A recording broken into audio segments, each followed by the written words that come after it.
Praise Lord. आपने कभी अन्य धर्म के लोगों से ये सवाल आपसे पूछते हुआ सुना है? क्या हमें बता दो आप कि कहीं पर प्रभु यीशु मसीह ने स्वयं को परमेश्वर कहा है?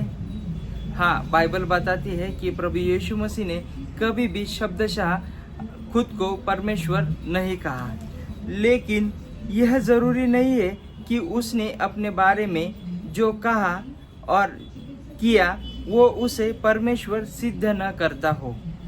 यीशु मसीह के शब्दों और कार्यों ने अप्रत्यक्ष रूप से लेकिन स्पष्ट रूप से यही बताया कि वह परमेश्वर है। यीशु मसीह ने परमेश्वर होने का दावा कैसे किया? मैं हूँ, आई एम का प्रयोग यहोवा के नाम से। यूहन्ना का 8वां अध्याय और 58वां वचन हमें बताता है कि यीशु मसीह ने उनसे कहा कि मैं तुमसे सच सच कहता हूँ कि पहले इससे कि अब्राहम उत्पन्न हुआ मैं हूँ। यहाँ मैं हूँ, आई एम शब्द वही है जो पुराने नियम में यहोवा ने मूसा से कहा था कि निर्गमन का 3 अध्याय और 14वां वचन, मैं जो हूँ सो हूँ। यह यहूदियों को अच्छी तरह से समझ में आया कि यीशु मसीह ने अपने लिए यहोवा के नाम का प्रयोग किया, इसलिए उन्होंने उसे पत्थर मारने की कोशिश की। यूहन्ना का 8वां अध्याय और 59वां वचन, यह ईश्वर का अपमान, ईश निंदा, ब्लास्फेमी माना गया। पाप क्षमा करने की शक्ति। मरकुस का 2 अध्याय वचन 5 से 7 हमें बताता है कि लकवे वाले रोगी को प्रभु यीशु मसीह ने कहा कि तेरे पाप क्षमा हुए। तब फरीसी लोग चौंक गए, यह कौन है जो परमेश्वर की निंदा करता है? परमेश्वर के सिवा और कौन पापों को क्षमा कर सकता है? यहाँ यीशु मसीह ने वह कार्य किया जो केवल परमेश्वर कर सकता है, पाप क्षमा। लोगों की आराधना स्वीकार करना।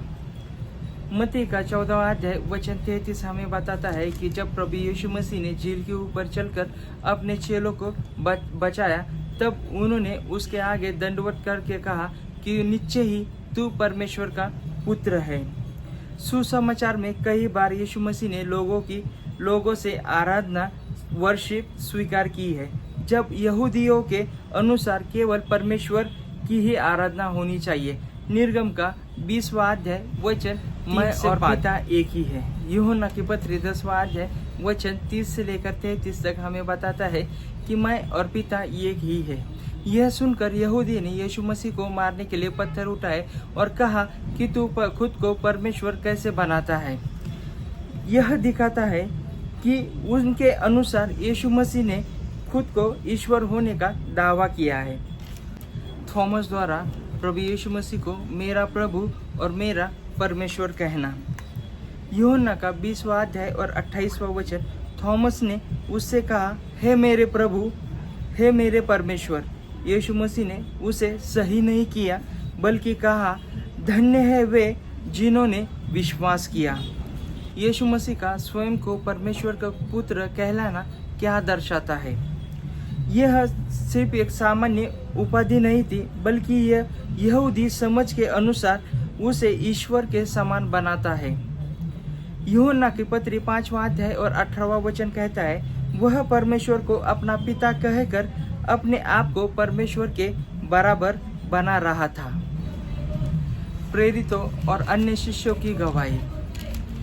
प्रेरितों ने स्पष्ट रूप से प्रभु यीशु मसीह को परमेश्वर माना। यूहन्ना की पत्री 1 अध्याय और 1 वचन और 14वां वचन, शब्द परमेश्वर था और वह देहधारी हुआ। कलसियों की पत्री 2 अध्याय और 9वां वचन, क्योंकि उसी में संपूर्ण परमेश्वरत्व का सार देह के रूप में वास करता है। तीतुस का 2 अध्याय और 13वां वचन, हमारे महान परमेश्वर और उद्धारकर्ता यीशु मसीह की महिमा प्रकट होने की आशा में है। तो इन सारी चीज़ों का निष्कर्ष क्या है? यीशु मसीह ने स्पष्ट रूप से अपने जीवन, शिक्षा और कार्यों के द्वारा दावा किया कि वह परमेश्वर है। भले ही उन्होंने शब्दशः न कहा हो, कि मैं परमेश्वर हूँ, लेकिन उनके कार्यों, नामों, अधिकारों और आत्मघोषणाओं में यह सिद्ध होता है कि वह एक भविष्यवक्ता नहीं, एक शिक्षक नहीं, बल्कि स्वयं परमेश्वर है जो मनुष्य के रूप में आए थे। ऐसे ही बाइबल के गहराई वाले वीडियो जानने के लिए आप हमारे इस चैनल को लाइक, शेयर और सब्सक्राइब कर सकते हैं। God bless you.